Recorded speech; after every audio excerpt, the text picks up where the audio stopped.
First and foremost, I just want to say thank you so much for coming and celebrating my delicious, beautiful mom. This is all about who she is. Community and love and family and friends. So I'm super grateful. And then Ani is going to come up and say a couple of logistics, and then I'm going to keep going, and we're going to bring on the tears.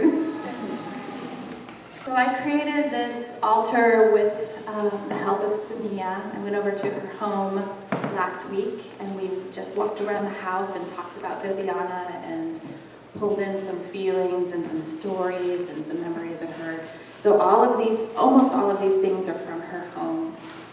Things that just stood out to us were a sense of groundedness and earth and her garden and soil and rocks. Her big, like, mamma mia, spirit and soul, you know, with all the velvet and the jiggle and the jewels and the lipstick and the craziness, paired right there with her very deep Catholic devotion and her Catholic roots. The love of Cuba and the bright colors, her background, Dios de los Muertos. Each one of these, this is an altar that she made that was in her home, and each one of these spaces is a different part of her life. The Pacific Northwest, Cuba, spirituality, and art, or Hawaii, or Spirit? Pacific Northwest, Cuba. Her Catholic roots. Yeah. And so I visited Viviana in the last few days of her life, and she was in and out, of course, but then every now and then she would say, "Chocolate!" And we would feed her chocolate, and it was just like a conveyor belt of chocolate to her mouth. So there was a large plate of chocolate here, and you are all welcome to take some from the altar and eat it in honor of Viviana.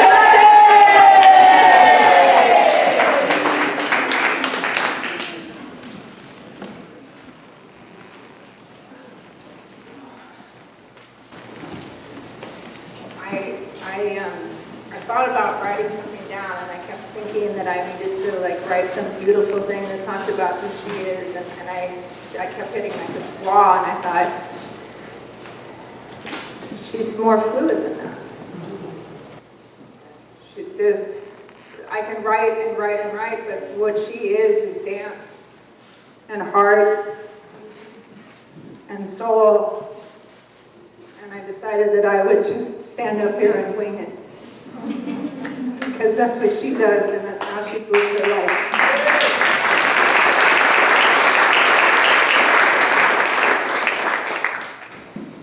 She's an inspiration to me. I think about the things that I've done in my life, and any challenge that I looked at that I wasn't sure if I could do that. She taught me to just go for it. Her and my dad, who's here tonight, just figure it out and make it work and jump in, and you don't know, and just go and try. And now here I am, a million different things: an artist, a heavy equipment operator, a construction guru, and a friend, and a sister, and an auntie, and dancer, poet.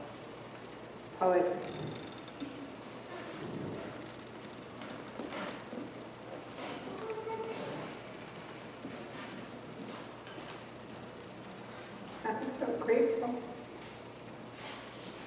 It was so hard to witness her light slowly transition into this other place of being, and yet it was so fucking beautiful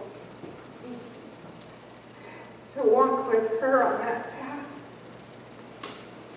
to be her rock while she found her way to let go and just fly into this other place. It was profound and beautiful to see all the friends and family that came in to say, "Your mom inspired me.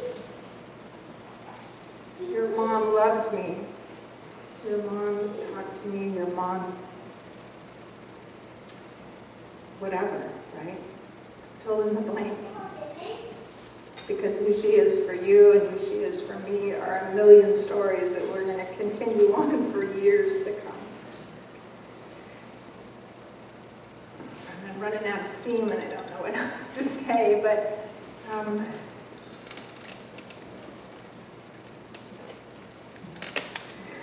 just that I love you so much, Mom.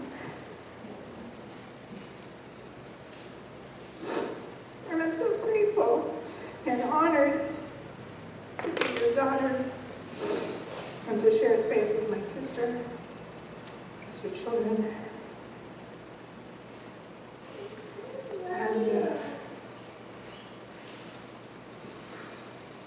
And I'm going to say more later, I'm just going to dot it, because I'm going to keep talking to the rest of you as the night goes on, and I'm going to write about it, and I'm going to dance it. And if anybody, after Raina, if anybody would like to come and say something, whether you want to come up here and say something, or you would prefer to say it from your seat, this mic is your vessel, and we welcome all of your stories and all of your memories.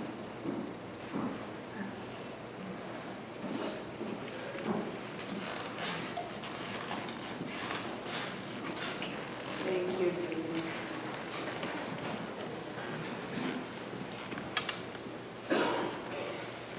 So I also tried to write a eulogy about 5 different times and went, nope. You know, and I thought about getting up here and talking about our process and how I love my mother, and then I thought, you know, we've got some really cool birth stories in the family. And I thought, what an interesting way to celebrate, but to talk about how her daughters and grandchildren were born. So I'm going to tell stories, and I might get some of the facts wrong, but the general gist will be there. So my mother came to Washington from her Catholic background in LA. She grew up sleeping in the same bed in the same room with her grandmother all the way up to 18. Only Spanish with her grandmother. She wouldn't let her speak English in the house. And this Catholic girl decided to follow a guy to Washington and found a commune, free love. And she was doing stage performance, burlesque. I think she did a Tina Turner act. Can you picture it? And I believe that's how she met Samia's father. And when she was told that her time to have Samia was a particular date, she was adamant that the doctor was wrong. And she said, oh, there's no way that's the birthday.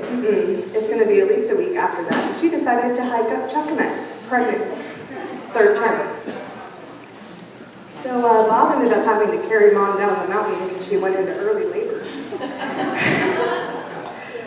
And she actually decided to not call the doctor until she just grabbed a mirror to see whether or not she was crowning at 20 years old. Because she was a fiery, beautiful, strong, stubborn woman.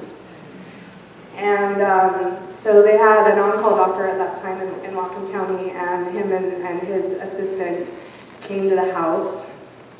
And there's a little bit of a backstory there. The Fairhaven home was just a bunch of hippies renting rooms for $50 a pop a month. What a day. And someone had rented out the upstairs small bedroom and then left.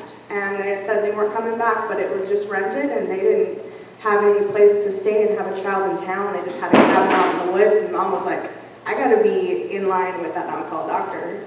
So they found this room in a Fairhaven home with a bunch of people renting rooms for $50, and the doctor showed up, and my sister was born on a table in that very house when they were just basically squatters.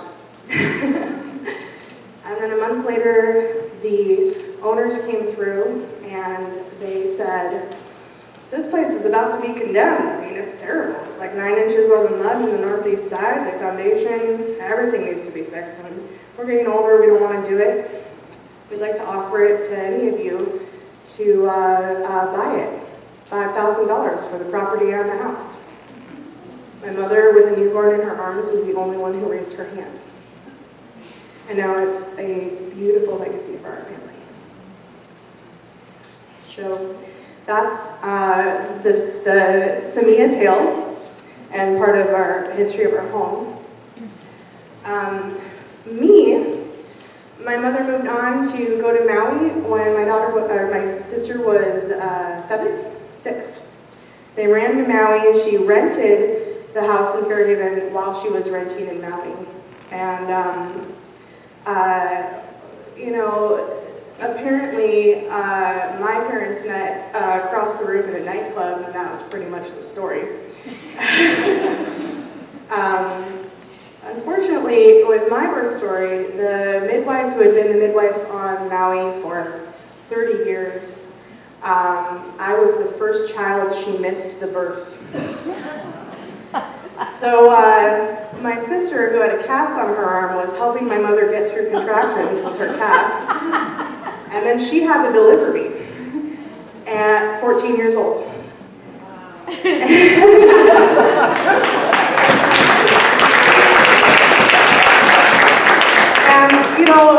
A 14-year-old doesn't necessarily know that the baby needs to be guided out, so apparently I shot out with skid marks. Well, but I just note that her hard labor was a half an hour, so there's a backstory of why the midwife couldn't get there.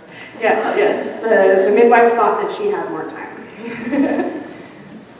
So the midwife got there late, was told she was late, thought that they were joking, and then she walked into the room, and there my mother was holding a newborn, and she was like, shit! So she did all the things that she should have done right when I was born, just a little bit later. The other fun part of that story is they were so excited when I came out of the womb, and in the moment that I was wrapped up and handed to my mother before anybody checked if I was a boy or a girl. So she holds my arms and she's looking enamored at me for a few minutes, and then she goes, is it a boy or a girl? So they had to unwrap the baby and check to see, and oh, it's a girl, all right, and then back to being enamored by the newborn child. And that's how I came into the world. And soon after, we moved back to the Fairhaven home. That's where I was raised. Now, my mother begged us for grandbabies. She didn't care if we didn't want grandbabies, and she didn't really care who we had the grandbabies with. She just really wanted grandbabies. And she was politicking us. So of course I want you to get married and have a wonderful life with a wonderful husband, but either way, I get grandbabies, right? So my happy surprises allowed her to be a grandmother in her final years. And I know that she, I think, was more in love with being a grandmother than she ever was with being a mother. She loved my children. I never talk in front of people, but so we're going to go back to the beginning here. I'm driving south of Seattle on the freeway by Longfield, and I have a 50 Chevy truck for a sale sign. And in the other lane, there's a 54 truck for a sale sign. And they wave at me. We pull over, and we're going to make a trade. And this is Chuck Gable that I met here. So then, I don't want his truck, but I go over to another friend. We do a three-way trade. And I get the 39 Plymouth sedan delivery that I drove to California with Viviana in. And Samia may have been conceived in the back of this. That's a station wagon, it's a panel truck, 39 Plymouth. So, then a few years later, I sell that down there, and we have a 36 Dodge Coupe in Berkeley, and we drive to Bellingham. And we're camping out, and I run into my friend Chuck Gable. And he rents us a room in a house at 19th Street. And so then I delivered Samia at home in this house. I mean, how many people these days end up living in the house that they were born in. So, anyway, then I buy out Chuck Gable, his share, and then later buy out his partner, $1,200 each, $75 a month mortgage. I mean, these are houses like that. Of course they need everything, foundation, roof, electrical. But, it's on the hill, it's private, it's a wonderful place. So anyway, that's where it all begins, the whole story of Samantha. And, the rest is history. Here we are now. I really don't want to talk, but I think she would be so surprised if I didn't, because I'm such a mouth. I lived on the corner of 19th and Harris from 1988, 89 to 2003, 4. Went there, divorced, 2 kids.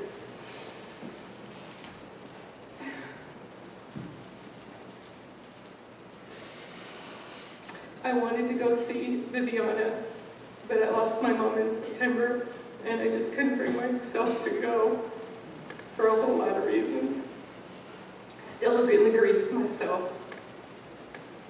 And you allow yourself to grieve all you want, do whatever you want, say whatever you want. Nobody should judge grief. It's a very personal, private thing. You'll have great days, you'll have bad days. Anna used to drive me up to parties at Viviana's. They saved me because all I was doing was taking care of kids and working at the grocery store or wherever. I had this black dress that had layers of ruffles, and Viviana used to say, "You've got to always wear that dress." I would have worn it today, but there's no way I could have even gotten halfway into it. But I wanted to because it moved. It moved and it shaked, and that's what she represented to me. She was a mover and a shaker. And I don't know, 6 or 7 months ago, I ran into her at the grocery store, and all we could do was talk about the grandkids. I don't care how many people of you do not like Facebook or whatever, but Viviana and I both said, "Okay, are we friends on Facebook?" And I said, "I don't know, I can't remember." She says, "Well, go home and get on Facebook, because I want to keep a track of your grandkids and I want you to keep track of mine." And after all the years of not even running into her, that we could actually stand there and be just, like you said, so in love. Because, we didn't have to do the reprimanding anymore, or the discipline anymore, or lack of, or whatever. All we got to do was just love. And that's what Viviana was about love. And it doesn't matter if it's your kids or your grandkids or anybody. She was an example of love. And that's all any of us need. That's all any of us really want. And she was an inspiration, an example of love. And I loved her. No, I'm not here just to adjust the microphone. I have something to say about Viviana being a mover and a shaker. Because you guys are in a room that she's moved and shaken in a lot. It's the dance studio. This is the dance studio where I hold space. And I've seen her dance again and again and again and again. And not just since she passed, but before that, I've been seeing movies of her moving across the floor, feeling and sensing her complete and utter uniqueness. And I help people with this. And she didn't need any help. She already had it figured out. Her Viviana-ness, her spice, her flavor. And she didn't just surface dance like this woman danced to her soul. Like the soles of her feet, the soul of her inside and the outside. And I remember when she first lost her hair and she started wearing wigs, and she'd come and whisper to me, "I'm wearing a wig." And I'd be like, "I think I knew that." And she would often come up to me over there at that place where I play music, and she'd be like, I need a piece of paper and a pen.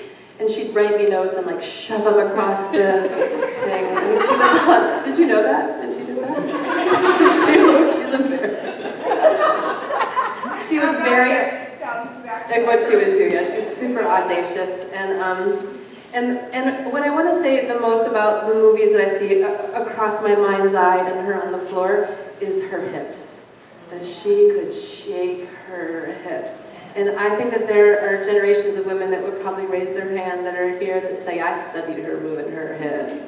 And she has things to teach us, do you know what I mean? About sensuality and sexuality and fire and vivaciousness. And she got to a point where she ditched those wigs.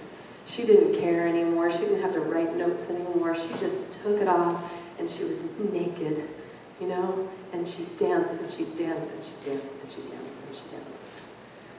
So when she was getting ready to pass, Samia and I had a conversation and we said, okay, we gotta go dance with her. So some of us got together and we went, and she was in her hospital bed, and Samia tried to warn us, like she hasn't been conscious very much for days. And we're like, that's okay, that's awake. And I put together some music for us all to dance with her, and she woke up. Look at her. She completely and totally woke up. It was, Ani right here wrote down everything she said. Are you going to read some of those? Yeah, I think she should read some of the things she said, because we were like, oh, I don't even know if everything she said was that great, but in that moment we were like, the wisdom of Viviana, like we were writing it down and da-da-da. And we weren't just like calmly, I don't know if you all have heard this, there's a group called the Threshold Choir. They go and sing to people that are passing. Well, we were the threshold dancers. And she was in and out of dream states. Sometimes she was talking to her grandma. Sometimes she was looking at us in the eye and saying specific things to us that she wanted to say to us. And at one time we were dancing to Shakira on her hospital bed. So we were pretty wild. And she was very, very, very happy. And I think I'll never, yeah, this is where the chocolate came in. She kept screaming chocolate, and then of course then all of us would scream chocolate. So your mom was beautiful, and she was crazy. Yes. And she was. I mean, she even would admit it, like, I'm crazy. And yep, you are.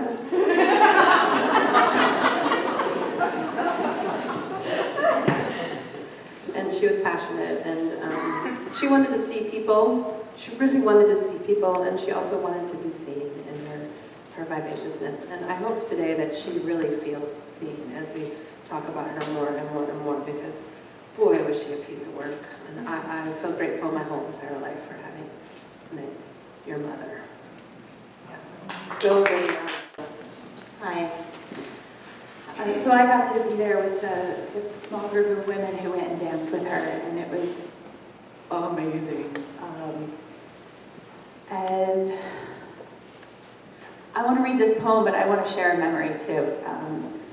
A long time ago, when Mirabella was really little, I, for some reason, ended up helping babysit Mirabella with Viviana. And I had gone into the bathroom, and I came back out, and Viviana was rolling on the floor with Mirabella. They were in the kitchen, and she just had her, and they were just rolling and rolling and rolling and laughing and laughing and laughing and laughing.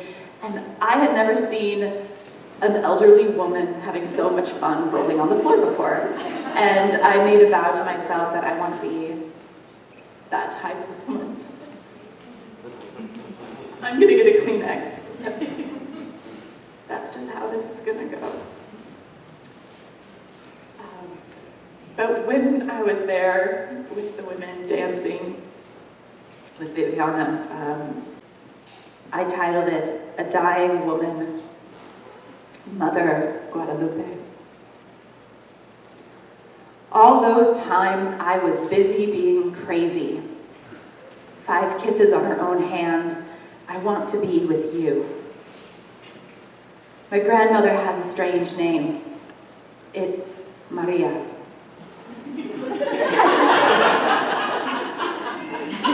Chili from scratch.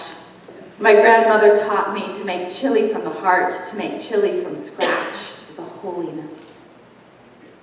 We are changing all the time. All the time, we are always changing because every day our bodies have new holes in them. You know that container you built for me? If you build it, they will come. And your feet will be swollen squares and they will be filled. Consciousness is right here. You just got to go and play. Getting distracted is only about giving a shit. My chocolate hips, orgasms, DiMaggio's has them. They're $160.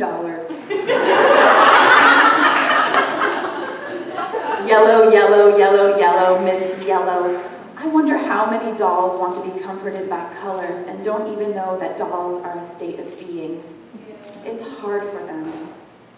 I've had some concerns. I've been there.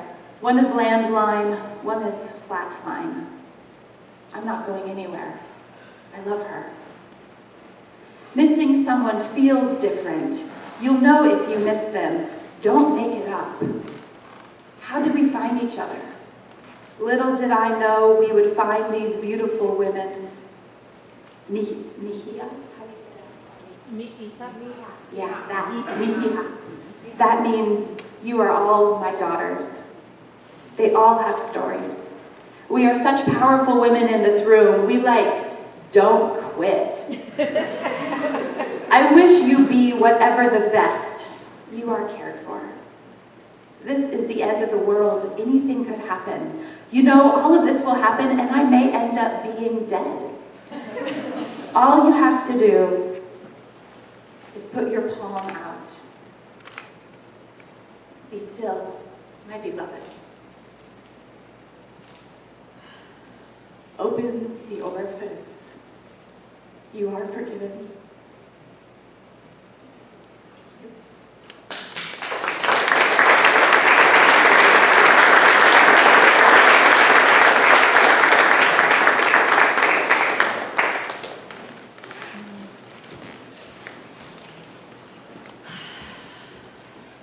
Those who don't know me, that's probably most everybody in this room. I'm Jimmy.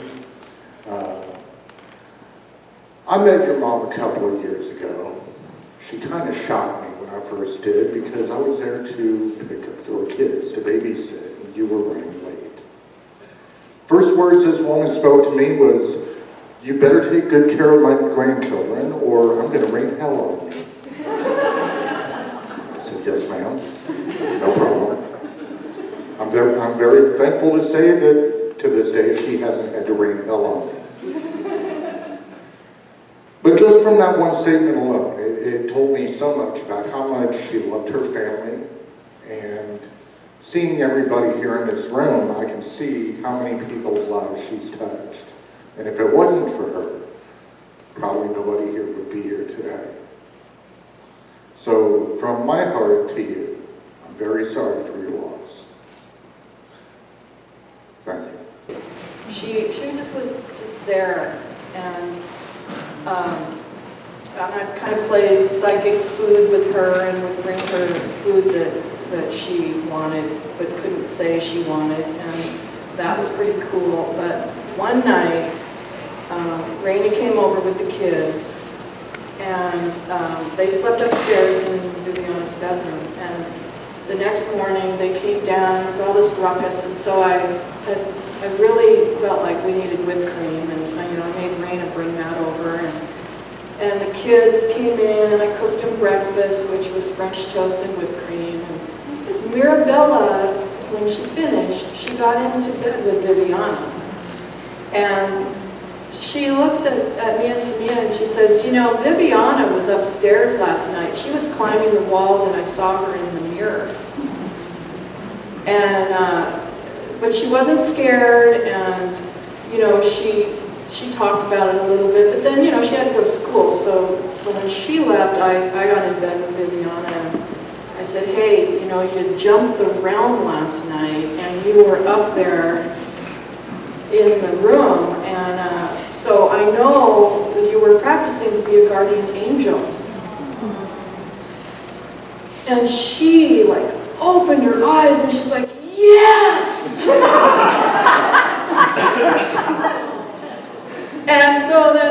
talking about it, and I said, you're gonna have these big wings, they're huge, and sometimes you're gonna show the other angels, you know, how to do it. You're gonna dip them in purple dye. So the tips are gonna be purple, and you're gonna have a big shield and a really big sword, and you're gonna protect all of us. And she's like, yeah! And then she said, I'm gonna be a Martha Stewart guardian angel.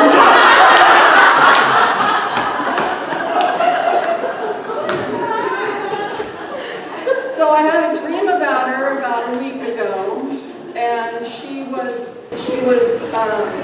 in a bed, but she was getting up, and she had hair, and she looked like she was about 40 years old, and she had a shit-eating grin on her face. So she's good, and she's protecting all of us. And the last thing I want to say is there's no moment that you can take for granted. So just get over this, I'm going to see you tomorrow, or yeah, that's great, because you just never know.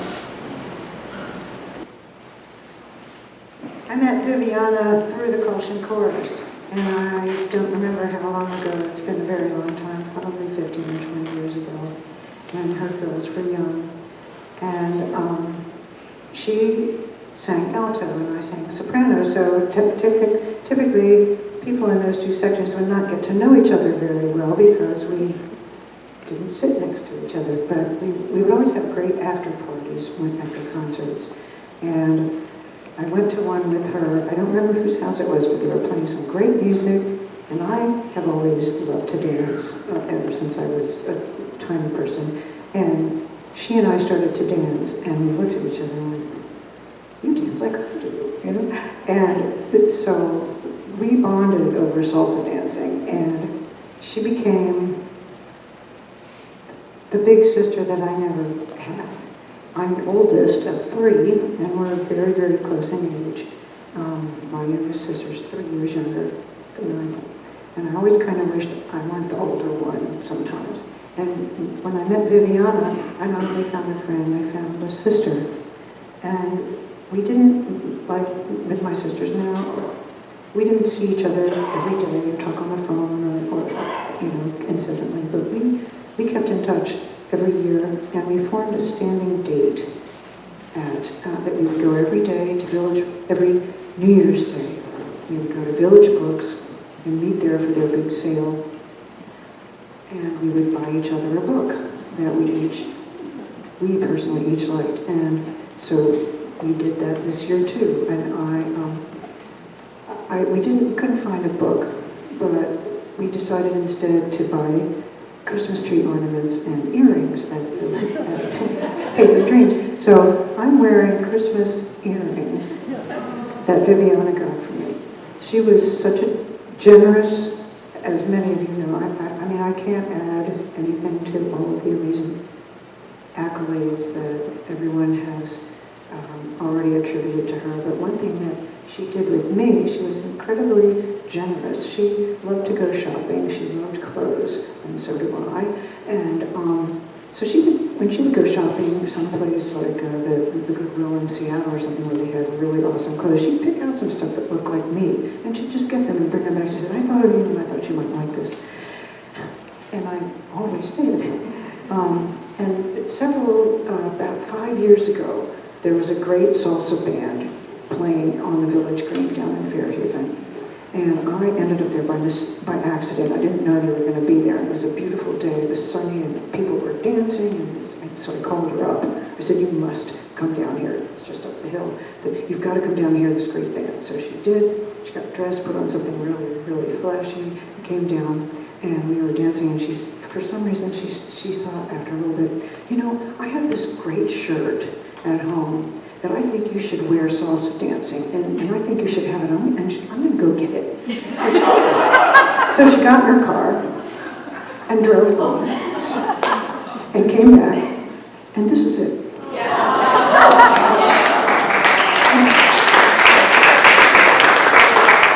She made me go try it on, and of course it's like hot, and we've been dancing. I'm like covered in sweat, so I go into the bathroom in Village Books, and I can barely get it on because I'm so, you know, it's sticky. But I came out and she's like, it's yours, you keep it. So I wore that, and I went to bed.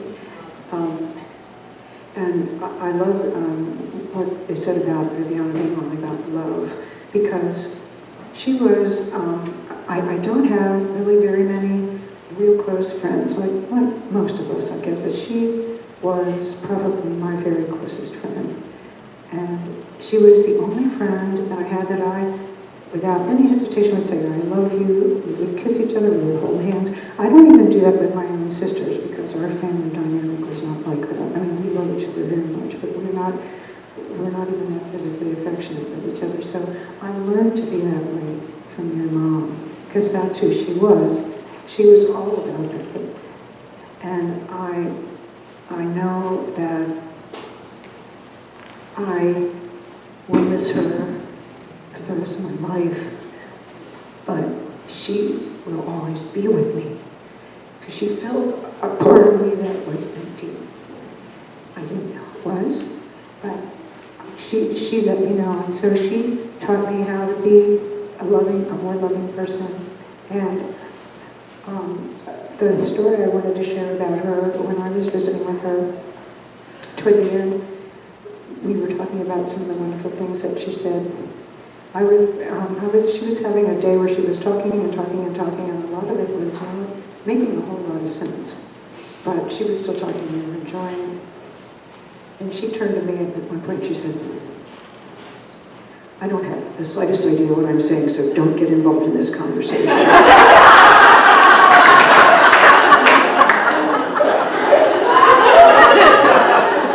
It was completely matter of fact.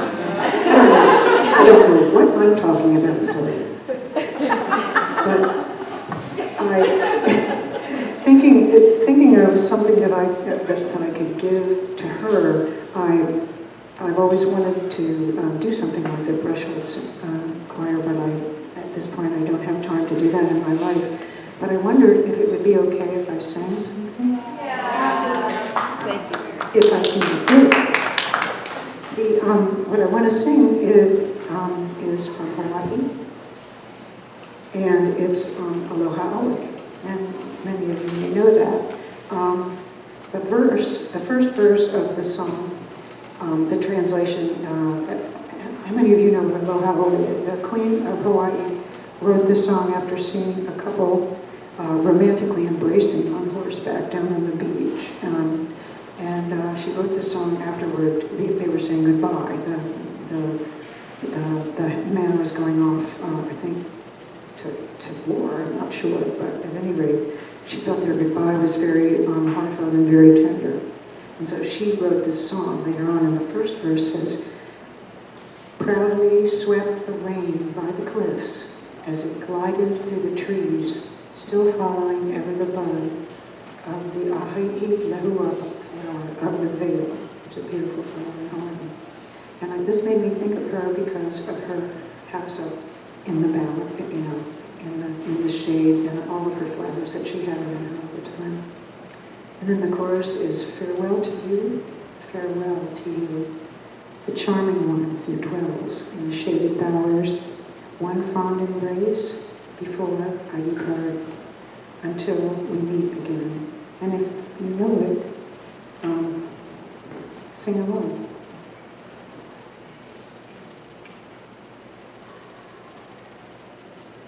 Wow.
So we've lived next door to Viviana for the past 13 or 14 years.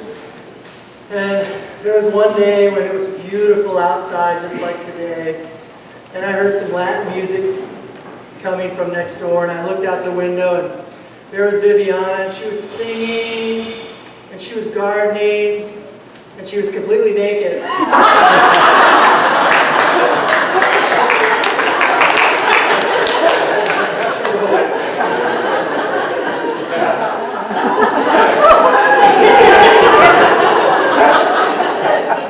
That wasn't the only time. And I really don't have much to say. You know, it's that whole message of Viviana, like it's not my revolution without dancing, so I don't want to keep you from that, right? But I first met Viviana when I was at Fairhaven College, and I think I was about 19 years old. I think about 1994 or so, and we would go to the Chicano marches down in Skagit County. And I remember Reina being about this big at the time, and I remember a lot of dancing. And then when I realized I was buying the house next door to her, that was just wonderful, right? To have community living right next door. So what a gift she is. And the only other thing I want to say is, you know, living next door to her, what I noticed most was a woman who was so strong, but she really needed all of you. She suffered so much with a lot of pain, whether it was through lung cancer or the illnesses that plagued her. And those of you who came and cleaned her wounds, you know, I'd come over and she'd be in the bathroom, and one of you would be there cleaning her wounds, and caring for her and the people that came from all over to take care of the people in our community who suffered. I couldn't do it. I couldn't even be there. Like, I couldn't even watch. And it doesn't mean that I didn't love her, but some of you are really special, miraculous people who come and care for those when they're dying, and when they're sick, and when they're in pain. And I know she would want you to know how grateful she was. So thank you for caring for her so much. No lo des a nadie, cielito lindo, quien a mí toca. Ay, ay, ay, ay, canta y no llores, porque cantando se alegran, cielito lindo, los corazones. Ay, ay, ay, ay, canta y no llores, porque cantando se alegran, cielito lindo, los corazones. Thank you. I wanted to say something about Samia and Reina. We loved Viviana very dearly. We couldn't always be there, but it gave us a lot of comfort how you guys were when your mom was passing. It was amazing. Yes. It was inspiring. It was just a thing to watch. You have different skills, different personalities, different things going on, but you were an amazing team. And I just would go home feeling at least this woman was just loved and held and cared for by you two at the end. It was an amazing thing to watch. It was honoring to watch it, and I thank you for taking care of Viviana.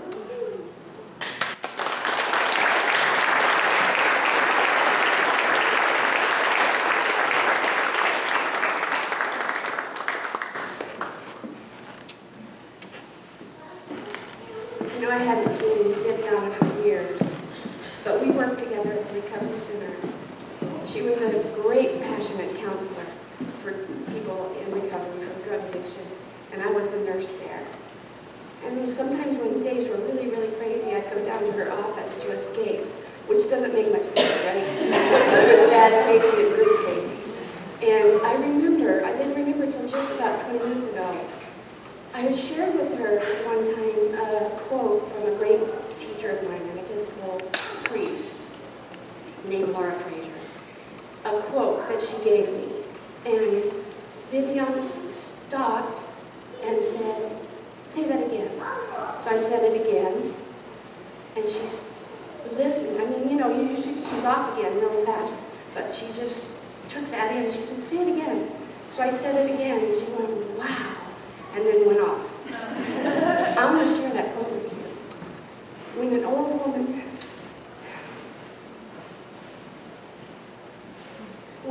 woman dies, another library of the world closes its doors. Say it again.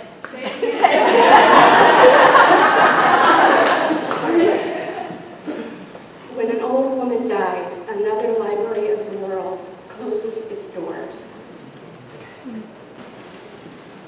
I was so lucky to work with Viviana too.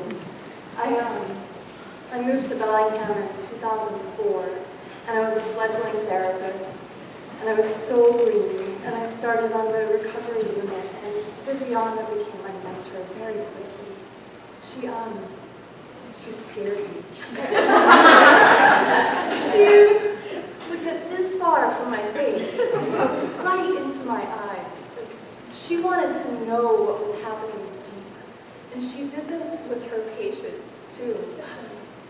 It's just amazing to me to think about all the people here that love Viviana so much, but there's so many more patients and people that she loved so much. She was an amazing therapist. She really did phenomenal work, and she taught me so much. And I think some of the most important things that I've been reflecting on that she taught me was truly about intimacy and about truth and about being really real and really raw and being really okay with that. It was okay to be a mess. She was going to hold that space for you.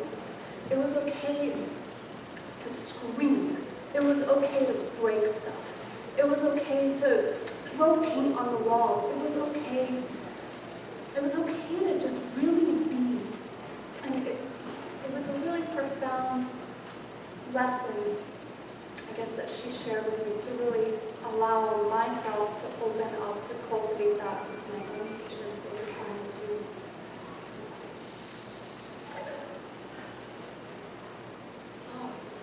I saw her at the hospital. It doesn't feel that long ago.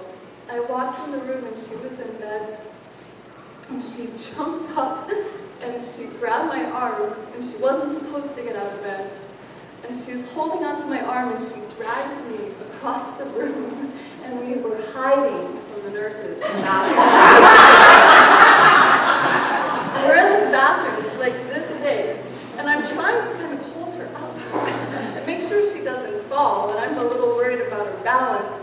And she's like, we need to get away from that. We were in the bathroom for about 20 minutes, plotting how we were going to escape from the nurses. She had these cards. They were called dream cards. She carried them in a red velvet bag. She would bring them to my house, and we would lay them on the table. And we would figure out what was going to be next in our lives. We'd be figuring out what our lessons were. And Viviana would often interpret mine. She saw beauty in me. She saw wisdom in me. She was a mother to me at times when I really needed it. I invited my parents to come meet her once. They were flying in from Wyoming, and I wanted them to meet someone who had been really important to me in my life. And she groups me, and she goes, this is my daughter's sister friend. And my very conservative, reserved parents were like, she's your daughter. And she warmed them up in about 5 minutes. It was amazing. I have lots of stories. I think a lot about, I have an iguana named Kaya, and that's actually how I was initially introduced to Reina, because I traveled across the country with this giant 8-foot-long iguana that Viviana actually loved, and knew that Kaya was loved and well taken care of, and wanted me to help Reina when she got a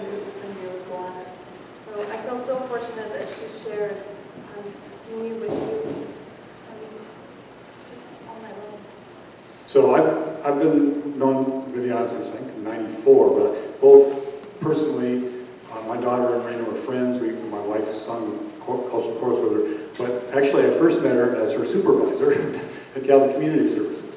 And obviously Viviana is a person of enthusiasm and energy and spirit and curves and flow, but there's also places where you have to fit into boxes and lines. And I was one of the people that had to help her with that. and it's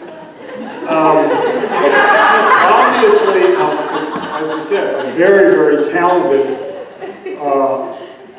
and I saw that right away. And so my challenge was helping her get through her residency at the Catholic, and without doing anything, letting her do that, and not get her cross the lines too much so she would create static for herself. And then I continued to do that. I knew her, worked with her at the hospital, St. Joe's, and we worked with a lot of cases together and helped her with navigating that sort of thing. And she, honestly, she had challenges all the way with that. She didn't fit into the niches really well, but she did incredible work. And she made incredible relationships with patients and made an incredible difference in people's lives. And that was so obvious to me that, any way I could kind of help it in little ways to make sure that can continue, I did. So, I also partied with Viviana, danced in her house, sang with her sides, and the other sides of her too, but I just wanted to make sure that people realized she was a really good, highly skilled professional counselor, and made a big difference in this community with a lot of people, probably thousands of people. So, we need to recognize that. Faces of people passing by, see friends shaking hands, saying, how do you do? We really say, I love you. I hear babies cry and I watch them grow. They'll learn much more when we alone, and I think to myself, what a wonderful world.